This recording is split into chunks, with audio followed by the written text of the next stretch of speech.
자, 우리 하나님 말씀 마가복음 11장 1절부터 11절입니다. 우리 선조 다윗의 왕국에 오심을 환영합니다. 그들이 예루살렘에 가까이 와서 감난산 벳바게와 베다니에 이르렀을 때에 예수께서 제자 중 둘을 보내시며 이르시되 너희는 맞은편 마을로 가라. 그리로 들어가면 곧 아직 아무도 타보지 않은 나귀 새끼가 매여 있는 것을 보리니 풀어 끌고 오라. 만일 누가 너희에게 왜 이렇게 하느냐 묻거든 주가 쓰시겠다 하라. 그리하면 즉시 이리로 보내리라 하시니 제자들이 가서 본즉 새끼가 문 앞에 꿰어 있는지라. 그것을 거기서 있는 사람 중 어떤 이들이 이르되 나귀 새끼를 풀어 무엇하려 하느냐 하매 제자들이 예수께서 이르신 대로 말하는데 이에 허락하는지라. 나귀 새끼를 예수께로 끌고 와서 자기들의 겉옷을 그 위에 얹어 놓음에 예수께서 타시니 많은 사람들은 자기들의 겉옷을 또 다른 이들은 들에서 벤 나무 가지를 길에 타며 앞에서 가고 뒤에서 따르는 자들이 소리 지르니 호산나 찬송하리로다. 주의 이름으로 오시는 이여 찬송하리로다. 오는 우리 조상 다윗의 나라여 가장 높은 곳에서 호산나 하더라. 다 함께 예수께서 예루살렘에 이르러 성전에 들어가사 모든 것을 둘러보시고 때가 이미 저물매 12 제자를 데리시고 베다니에 나가시니라. 아멘. 하나님 아버지, 우리 구주 예수 그리스도께서 이제 예루살렘에 들어가셔서 좀 있으면 붙잡히시고 십자가에 죽으시고 부활하시는 그런 이야기가 나옵니다. 진정으로 우리의 왕으로 예수님을 모시기를 원하는데 우리가 당시 예루살렘의 사람들처럼 다른 마음으로 예수님의 예루살렘 오심을 그렇게 환영하는 그런 잘못을 범하지 않도록 주님 오늘 말씀 가운데 깨닫게 하여 주시옵소서. 예수님 이름으로 기도했습니다. 아멘. 신학대학원 2학년 때 이제 졸업여행으로 이렇게 예루살렘 갔었거든요. 성지 순례에서. 이제 군데군데는 기억이 나는데 자세히 기억은 잘 안 나요. 그때 아무것도 모르고 다녀가지고. 근데 이 주석을 다시 찾아보니까 여리고에서 이제 예루살렘 가시잖아요. 바로 가까워요. 근데 여리고는 해저보다 좀 낮은 땅이에요. 그러니까 해저 그 고도를 따졌을 때 영으로 치면 해저면보다 이렇게 낮고 예루살렘은 좀 높아요. 그래서 이제 여리고에서 우리는 그러니까 아마 버스 타고 갔으니까 뭐 잘 기억이 안 날 텐데 걸어서 가면 그러니까 이제 삭막한 좀 약간 사막의 그 소위 말한 그런 걸 보다가 예루살렘 올라가면은 좀 약간 가파른데 그러니까 좀 언덕에 올라가니까 힘을 들지만 고도가 높아지니까 이제 풀들이 더 많고 이렇게 훨씬 이제 좋은 그런 시원한 환경으로 가게 되면서 사람들이 이렇게 좀 감탄을 하고 뭐 이제 그래 그 당시에 사람들도 이제 아마 그랬을 것입니다. 그래서 거기가 어떤 지리적 이유가 있는지 모르지만 어쨌든 하나님께서 거기에 성전을 세우셨어요. 하나님의 도성을. 다 뭐 이유가 있으셨겠죠? 그래서 거기가 이제 가는 것은 성지 순례가 되고 또 유대인들은 절기에 따라서 또 유월절을 지키고 하는 모든 이런 것들 하기 위한 거룩한 장소로서 굉장히 이제 의미가 있는데 여기에 이제 예수님께서 이제 들어가는 요 입성하는 그 이야기가 이제 오늘 본문입니다. 그래서 이게 단순히 그냥 가셨다 아니고 굉장히 의미적으로 중요한 거죠. 그래서 그런지 이게 이제 사복음서에 다 나와요. 보통은 3개만 나오고 요한복음 안 나오는 경우도 많은데 요한복음에서도 이거를 간단하게 이제 언급을 하고 있습니다. 이 예루살렘으로 들어가는 것 자체 그게 큰 의미가 있는 거예요. 근데 이제 아까 읽었듯이 어린 나귀 새끼를 타고 그리고 예루살렘으로 이렇게 들어가시는 요 예수님의 요 모습 요걸 어떻게 우리가 해석을 해야 되냐 요게 중요한 겁니다. 요걸 어떻게 봐야 좋을 것인가. 겉으로 이렇게 딱 보면 그냥 우리 쉽게 겸손하신 예수님 뭐 섬기는 예수님 그 앞에 얘기하셨던 하늘나라에서 큰 자가 되려면 너희는 작은 자가 돼서 섬겨야 된다 뭐 이런 말하고도 좀 맞는 것 같고 그래서 우리는 그냥 요 모습을 쉽게 겸손하신 예수님, 그래서 겸손해야 돼요. 우리 겸손해야 돼. 이런 얘기를 저도 어려서부터 많이 들었습니다. 그리고 이제 주일학교 애들한테는 그 이상의 메시지를 좀 주면 또 애들이 알아들기 좀 어려울 수도 있을 것 같아요. 근데 그게 또 문제야, 생각해보면. 그때부터 겸손하신 예수님, 낙이 따신 예수님 들으니까 어른이 돼서도 좀 안 바뀌어, 그래가지고. 근데 원래는 겸손하신 예수님을 말하려고 하는 건 아니거든요, 사실은. 근데 애들한테 뭐 하나님 나라와 세상 나라는 다르다 뭐 이런 거 얘기하기가 어려우니까 그럴 수 있을 것 같습니다. 그래서 우리는 이걸 어떻게 정확하게 볼 것인가 차원에서 여기 한 가지 이제 단서를 이렇게 발견해서 그걸 시작할 수 있는데 뭐냐면요. 아까 읽은 2절에 보시면 야, 저쪽에 가는 마음별로 가라 제자들한테. 그럼 가면 나귀 새끼 한 마리가 있을 거야. 어디 묶여 있어. 그럼 그거를 풀어서 데리고 와. 이렇게 얘기하시죠. 나귀 새끼 한 마리가 있을 것이다. 이제 지난주에 잠깐 언급했지만 이 성경을 통독하면서 유심히 보신 분들은 캐치하셨을지 모르지만 이 마태복음하고 조금 다릅니다. 마태복음 이렇게 돼 있어요. 저쪽 마을로 가봐. 그러면은 나귀 새끼가 있는데 또 다른 나귀가 한 마리 더 있을 거라는 거예요. 복수로서 여기 두 마리가 있다. 그러니까 여기 나귀는 이제 당연히 엄마 나귀일 가능성이 많습니다. 그러면 왜 마가는 요 나귀 한 마리를 빼고 또 마태는 왜 꼭 굳이 나귀와 나귀 새끼가 있다 이렇게 얘기를 했을까? 그러면은 두 마리가 원래 있었는데 뺐을 가능성이 더 많을 수 있겠죠? 원래 한 마리가 있었는데 마태가 의도적으로 한 마리 더 집어넣을 이유는 없잖아요? 그래서 두 마리가 있었는데 마가와 누가가 그중 새끼만 이렇게 데리고 온 것처럼 이렇게 묘사를 했나 보다 이렇게 단순하게 해석해 볼 수 있지만 마가는 근데 이거서 끝나는 게 아니라요. 7절에 가서 보면은 마태복음입니다. 27절 보면 나귀도 데리고 왔어요. 그러니까 엄마 나귀도. 나귀와 나귀 새끼를 끌고 와서 자기들의 겉옷을 그 위에 얹음에 예수께서 그에 타시니 마치 두 마리를 같이 타고 있는 것 같이 이렇게 쓰는데 이게 불가능한 거고 한 마리만 탔겠죠, 당연히. 근데 이제 나귀 새끼를 타셨을 거야, 아마. 마태는 왜 이렇게 쓰냐? 이게 사실일 수도 있는데, 근데 이제 마태가 이렇게 여기서만 그런 게 아니라요. 이거 찾아보진 않겠지만 말로 설명드리겠습니다. 우리 앞에 10장 마지막에 나온 맹인 한 명 나왔죠? 마가복음 10장에. 바디메오라는 이름을 가진 맹인 나오잖아요. 그때도 마태는 원래 맹인이 2명 있었다고 얘기를 해요. 마가는 1명으로만 얘기하거든요. 2명 있었다. 근데 그 중에 1명이 바디메오야. 바디메오 뭐라고 한 거예요. 저는 말하고 있고요. 그 다음에 마가복음의 5장에 보면 그 거라사 지방에 갔을 때 귀신 들린 자, 무덤 옆에 있었던 사람을 만나죠. 그때 마가는 1명으로만 얘기합니다. 근데 그것도 마태는 2명의 광인이 같이 있었다고 이렇게 얘기를 해요. 그래서 야, 이거 봐라, 성경이. 이게 이렇게 모순이지. 이게 막 가짜 있었지도 않은 일을 막 이렇게 쓰다 보니까 이게 서로 다르고, 이렇게 막 짜집게 하다 보니까 이게 다른 거지? 이렇게 이제 비난을 하기도 합니다, 이렇게. 근데, 그게 다르게 생각하셔야 돼요. 그렇게 다르니까 이게 짜집기가 아니란 얘기예요, 사실은. 거짓말이 아니란 거죠. 만약에 의도된 거짓말과 짜집기로 했으면 다 똑같이 써요. 다 똑같이. 딱 맞춰서 다 쓰지. 근데 각자 자기의 관점에서 써서 서로 달라. 요게 오히려 이게 거짓말한 게 아니라는 증거가 되는 거예요. 마태는 왜 이랬을까? 마태 의도는 뭐냐 했을 때 이게 당시에 어떤 사람의 그 전기, 소위 말해 위인전이라고 썼을 때, 그러니까 예수님에 대해서 예수님 누구냐? 라고 말할 때 이제 그걸 글로 쓰면 게 전기가 되잖아요? 그때 쓰던 그냥 방법이에요. 그러니까 오늘날은 전기를 쓸 때, 위인전 쓸 때, 물론 약간 거짓말도 들어갈 수 있어요. 아무 확인도 안 되는 거는 이렇게 좀 과장해서 막 어렸을 때 막 이 사람 막 천재적인 그런 능력이 보여주고 이랬다가 뭐 어떻게 검증하겠어요, 이거를. 수십 년 전 얘기를. 근데 그래도, 그럼에도 불구하고 사실에 근거해서 써야 돼, 오늘날은. 있는 그대로, 사실에 근거해서. 그 팩트가 중요한 거죠. 그런데 이때 당시에는, 고대에는 그렇게 안 써요.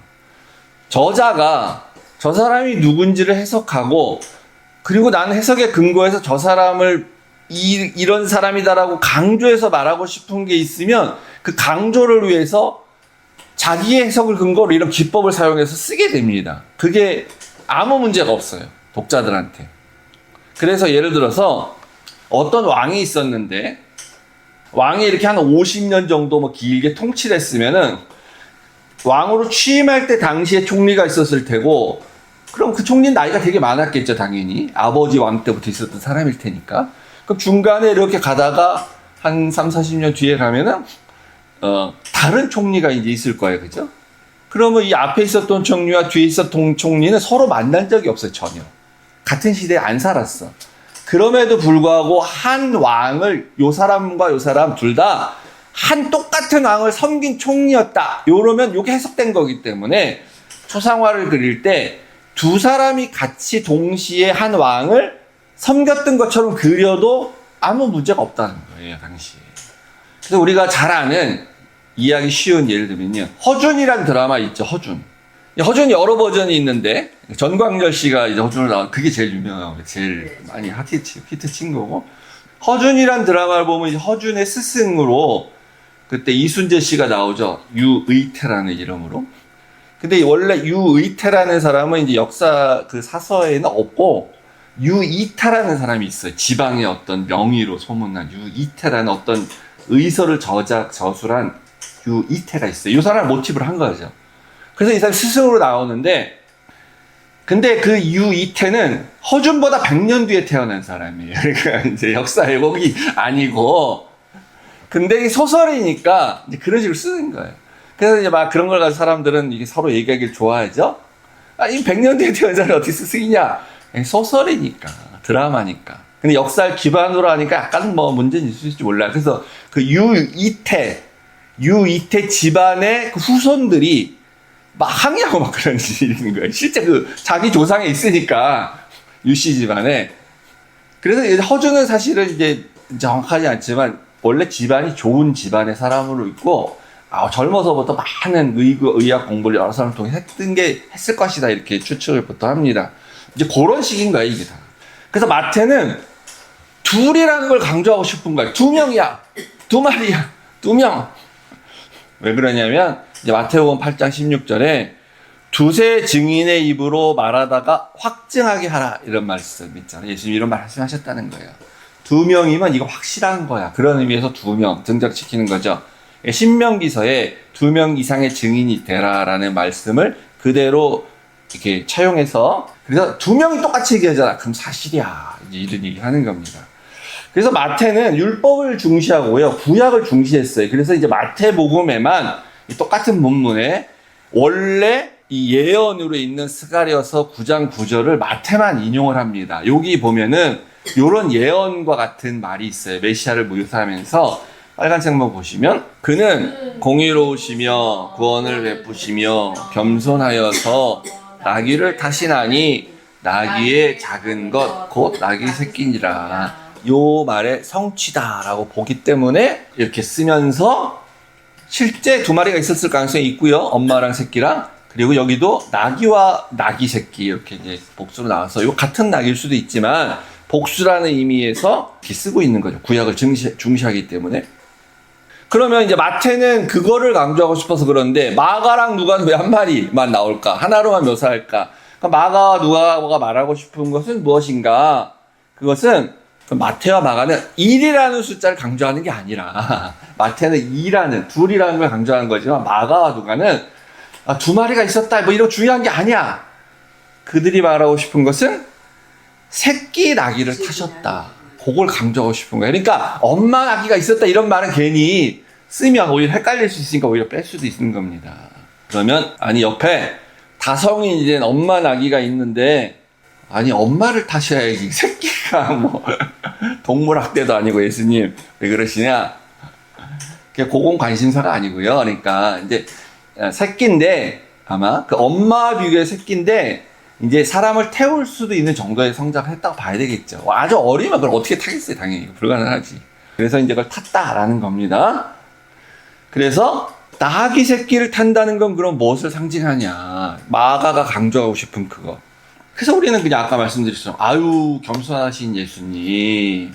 이렇게 생각하고, 마침 또 우리말 성경에는 이 스가랴서에도 겸손하여서 이렇게 번역을 했잖아요. 근데 요거는 원래 정확한 의미는 아니에요, 사실은. 이게 우리나라 말로, 이게 원래 원어대로 쓰면 좀 이상하니까 이렇게 좀 썼다고 좀 보여지는데, 원래 요 히브리어로 아니라고 하는 말인데, 이 겸손하다는 뜻은 사실 많이 없고 거의 없습니다. 안 쓰여요. 어떤 걸 쓰냐면, 가난하다, 비천하다, 억압받는 자다. 요럴 때 쓰는 거예요, 여기. 근데 그는 구원을 베푸시며 뭐 가난하여 비천하여 이렇게 쓰는 말이 자체가 좀 이상하지 약간.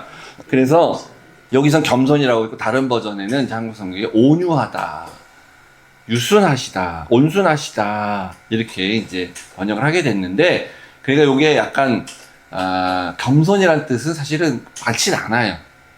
그래서 마태복음 그 5장에 산상수훈을 기억하세요? 누가 땅을 받는다 그랬습니까 거기서? 땅을 기업으로 받을 사람 누구예요? 어떤 사람이 받아요? 온유한 자가 복이 있나니 그들이 땅을 받을 거라 그랬잖아요.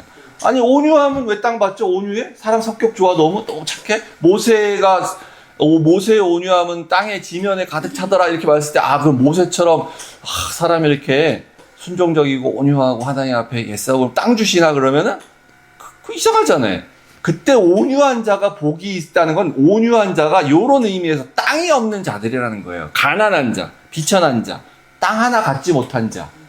그들의 이 복을 받아서 그들이 땅을 얻게 될 것이다. 그러니까 이제 뭐 지상에서, 세상에서 받는다기보다는 약속의 땅, 하늘나라의 땅, 그걸 받는다라는 그런 뜻이겠죠? 그래서 이걸 겸손하신 예수님, 겸손한 삶을 보이신 예수님의 이게 모범이야. 이렇게 쉽게 겸손으로 가버리면 그럼 이렇게 되는 거예요. 오늘날에 있어서 겸손은 뭐지 그러면? 우리가 겸손하게 산다는 건 뭐지? 원래 우리가 알고 있는 겸손이란 게 있잖아요. 아유, 제가 같은 사람이 뭐요? 계속. 그리고 잘난 척 안 하는 거, 교만하지 않는 거, 그렇게 안 하면 그 겸손일 수도 있겠죠. 근데 예수님이 겸손해서 이런 거라면, 그럼 그냥 걸어가시면 되지. 이때까지 걸어 다셨는데. 예수님이 그 전에 나귀 타고 다니고 말 타고 다니고 그러셨어요? 지금까지 계속 걸어 다니셨어요, 다. 갑자기 근데 왜 예루살렘 들어가는데 왜 나귀 새끼 타고 가시냐는 거예요. 그리고 그게 왜 겸손이라는 거예요. 그냥 걸어가시면 되는 거지. 그러다 보니까 우리가 이렇게 되는 겁니다. 말도 아니고 나귀 타셨어? 그것도 나귀 새끼 타셨어? 그러니까 이거는 타는 거잖아. 교통수단이잖아. 이동하는 거잖아. 그러니까 오늘날 우리는 자동차랑 같은 거네.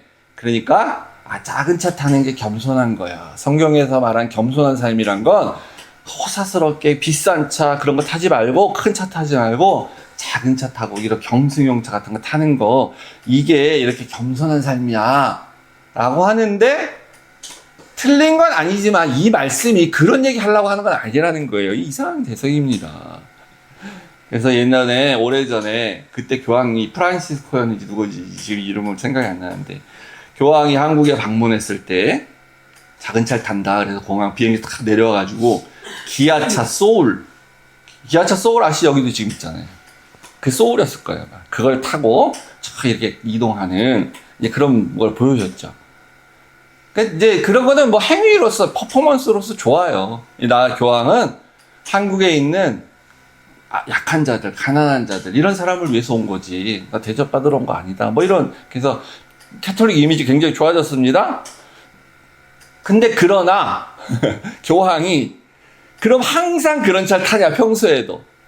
그건 아니야. 근데 사실은 교황은 신변의 안전 문제도 있고 그러기 때문에 한국에서는 없었겠지만, 교황은 방탄차도 타고 필요하면 타요 나름대로. 사람 만날 때만 그렇게 이제 또 이렇게 카퍼레이드 할 때 타는 것 같은 그런 타는 걸 보여줘야 되기 때문에. 그래서 교회 다니면서 마치 우리가 좋은 차 타면 안 되는 것처럼 괜한 죄의식 같은 거 갖고, 그래가지고 좋은 차 있는데 집에다 세워놓고 교회 올 때만 싼 차 타고 오고 그런 사람이 있다라는 얘기도 제가 들어봤습니다. 교회 올 때만 다른 차 타고 와. 그러다 보니까 이제 반대로 이렇게 목사가 비싼 차 안 타고 싼 차 타면, 우리 목사는 또 자기 스스로 나는 거룩한 사람이야, 나는 겸손한 사람이야, 이렇게 개인 착각하고 그럴 수도 있다는 거죠. 근데 차라는 게 지금 오늘날 우리에게 그런 거 아니잖아요. 무슨 금으로 다 발라버린 차를 내가 탄다든가 그런 게 아니잖아요. 비싼 차가 물론 있는데 이제 안전을 위해서 좋은 차를 내가 탈 수 있죠. 이게 맨날 이게 차 타고 다니다 사고나 잘못되면 자기 죽는 건데. 그러니까 이건 그런 문제는 아닌데 그냥 벤츠 타도 돼요. 그죠? 20만 불 넘는 차를 타도 상관없습니다.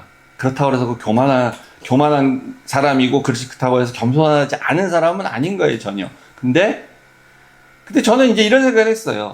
상관없고 타도 되는데, 2대 있을 필요는 없잖아요, 2대. 한 대만 있으면 된 거지.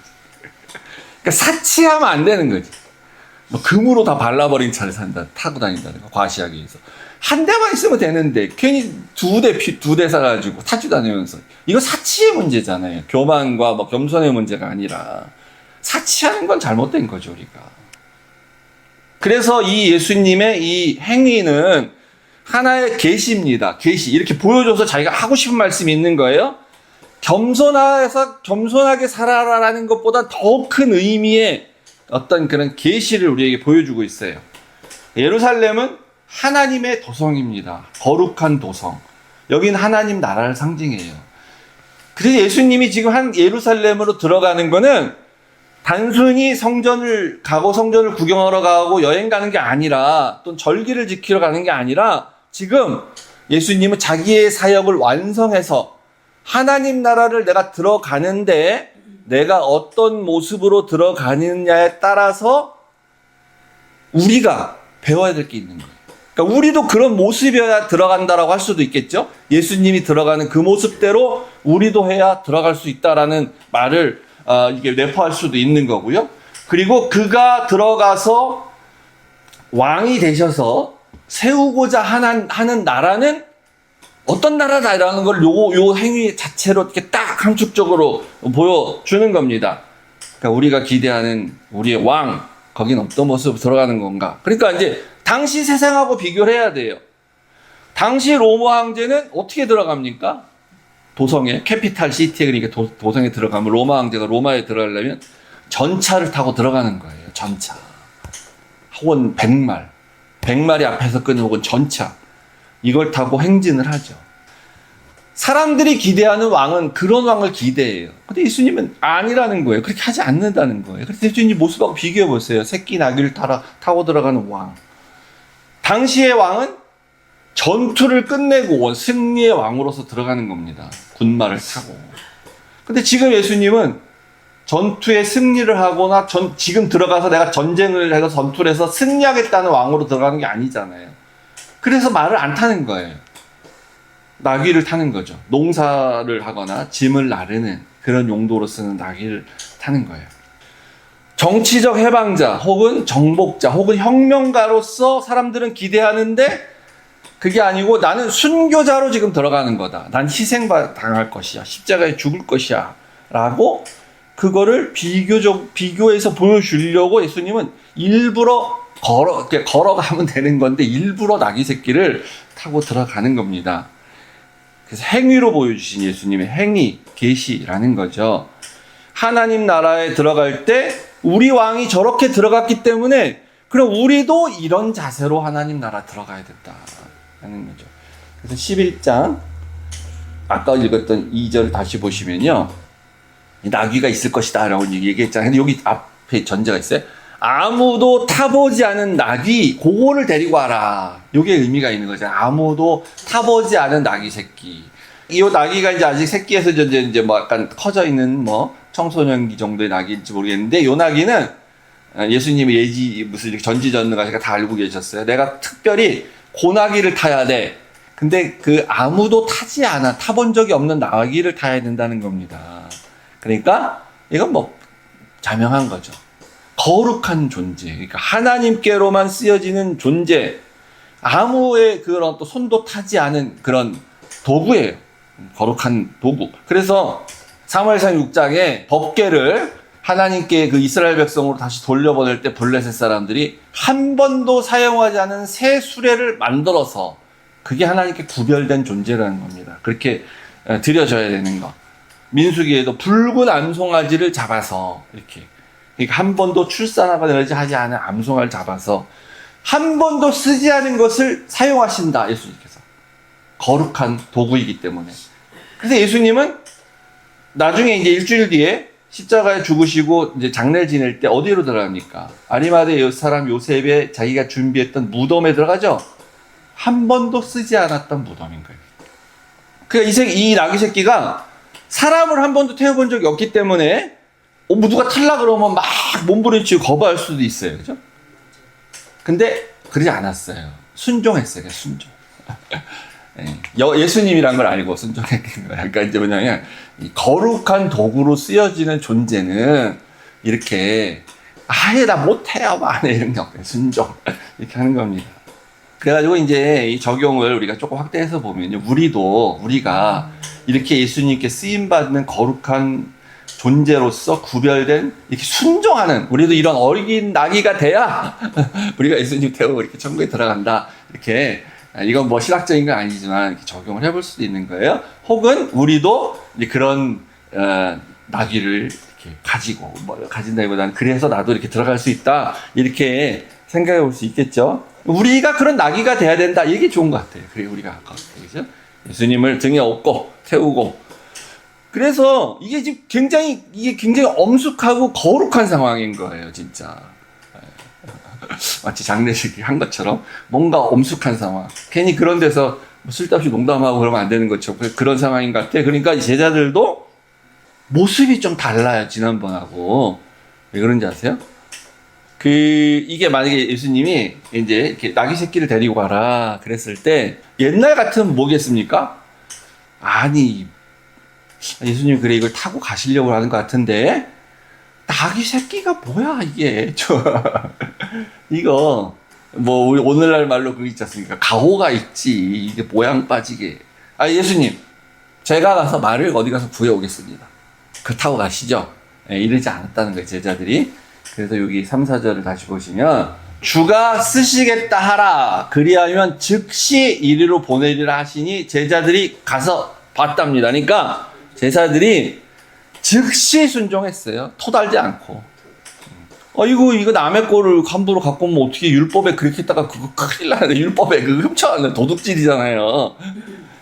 이렇게 하면 어떻게 해? 이거 안 되잖아. 그렇게 얘기도 안 하고 시키는 대로 했습니다. 이렇게 하나 신뢰와 순종하는 그 모습을 제자들이 여기 보여줘요. 달라졌지 약간. 옛날 같지가 않아. 그래서 이게 앞으로 변화될 제자들의 모습을 조금 이렇게 암시하고 있는 것 같습니다. 그리고 나서 이제 백성들은 뭘 했냐면요. 뭘 하는데, 우리도 오늘날 그럼 그 자리에 만약에 있었다면, 우리도 예수님의 예루살렘 입성의 장소에 우리가 만약에 있었다면, 우리도 뭘 했을까요? 우리도 이런 거 하지 않았을까요? 그죠? 그들은 이렇게 했습니다. 자기들의 겉옷을 벗어서 길에다 쫙 깔았어요.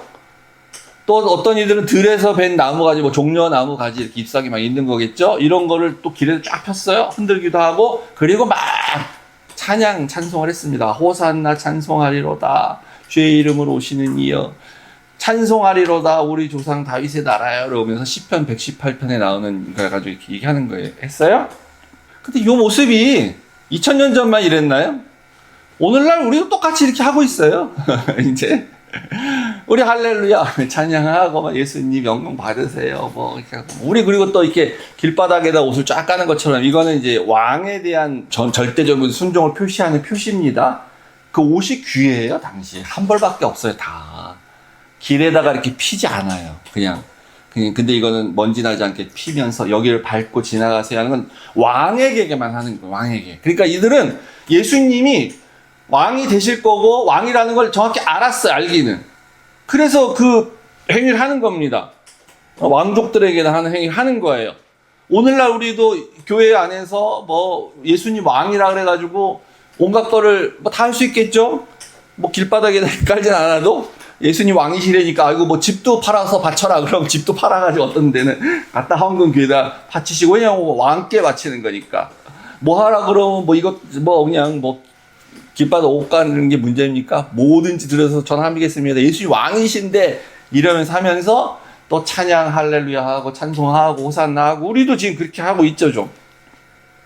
근데 이게 입으로 몸으로는 왕을 환영하고 찬송을 하고 있는데 속은 기대는 전혀 다른 그런 걸 하고 있는 거예요. 그 왕 예수님께서는 야 그냥 거기 해놓으니까 가긴 가셨어. 거부하지 않으셨어요. 다 치워 이거 아니야 이런 거 아니야 이렇게 하지 않습니다. 나귀를 타고 들어가는 것 자체로 메시지를 이미 다 주고 있기 때문에 나는 너희가 바라는 그런 왕이 되려는 게 아니다. 나 지금 봐. 나 새끼 나귀 타고 들어가잖아. 그렇게 몸으로 말을 하고 계시는 거예요. 근데 우리 계속 이러고 있다는 거예요, 지금. 여기 지금 굉장히 우리 기도의 위험성이 딱 하나 나옵니다. 10절에 보세요. 찬송하리로다 오는 우리 조상 다윗의 나라여. 이게 뭐예요, 그러니까? 예수님 환영합니다. 우리의 왕으로 우리 조상 선조 다윗 왕국에 지금은 아닌데 옛날에 여기가 옛날 다윗 왕국의 수도였어요. 다윗 왕국에 이제 들어오시는군요. 다윗의 자손으로서. 그러니까 당신은 다윗 시대의 영광을 재현해 주시는 왕으로 오시는 거죠. 네, 당연히 그거 하셔야 됩니다. 그렇게 지금 말하고 있는 거잖아요. 우리 기도가 그런 거잖아요. 나의 왕이 되셨군요, 예수님. 그러면 나의 왕이니까 나는 예수님께 충성을 다하니까 나의 기도와 나의 간구를 들어주셔야죠 하고 청구서를 내밀게 되는 거죠.